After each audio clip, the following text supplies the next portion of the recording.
On People Daily, there is a lot going on the front page. Diecast for IEBC chiefs in probe.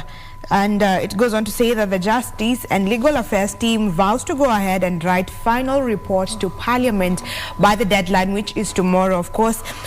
Despite the 4 commissioners snubbing to attend the hearing and citing absence of a fair trial. So this committee will table their report tomorrow in Parliament, and then we wait to see what will happen after that. Still on the front page, thousands to lose jobs in crackdown.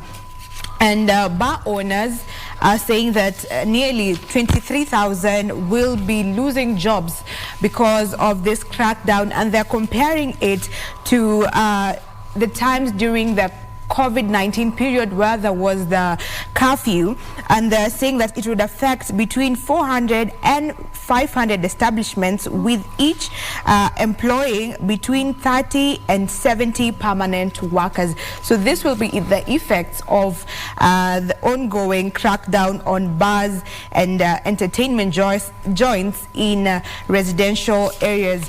Another news making headlines in the front page is why Raila called off tomorrow's city rallies. This is the Azimio leader. They had planned out rallies starting from tomorrow across the country, and they were to start in Nairobi to protest against the probing of the 4 IEBC commissioners. And yesterday, the Azimio leaders met and decided that they will postpone this, citing the ongoing examinations, saying that the learners, need time to go to finish the examinations. And this follows this suspension came as Nairobi business community asked the opposition leaders to desist from protests, claiming that they can lead to violence and destruction.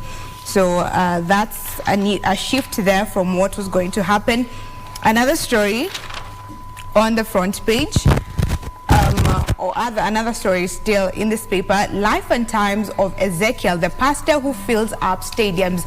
If you saw a video on the internet, it has been going round where Pastor Ezekiel filled a stadium, and this was more than what we were actually seeing during the campaigns. And this just got to people, and people are wondering, so who exactly is this pastor? And this particular daily has given a brief story of his history and his journey. So basically, he has had a bumpy ride, coming as a fisherman starting off as a fisherman in Kisumu, to a casual laborer in construction site, and a hawker in Mombasa. Then he firmly heeded to a call to spread the gospel. Later on, he moved from Shanzu to Mavueni in Kilifi County, and just by this shift he has caused the small shopping center that is in Mavueni, popularly known for roasted cashew nuts and peanuts.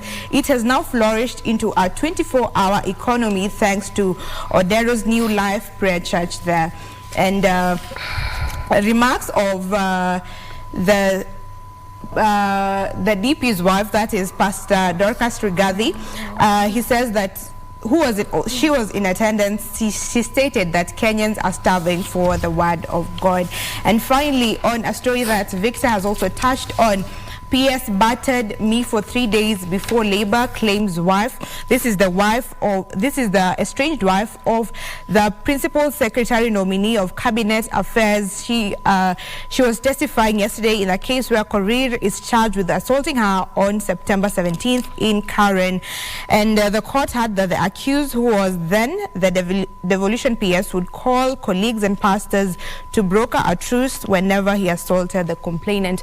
So this is on gender-based violence, something that is very common nowadays, and with the ongoing 16 days of 16 days of activism against gender-based violence. Today we'll be also talking to a lady who deals with women who come out from prison, ex-convicts from prison, who are usually there out of a history of gender-based violence, and they find themselves in prison. So we want to establish what are the causes of this gender-based violence and why are not they addressed in time, so that to avoid such situations. This is a conversation that will be coming up, and those are some of the stories making news in People's Daily.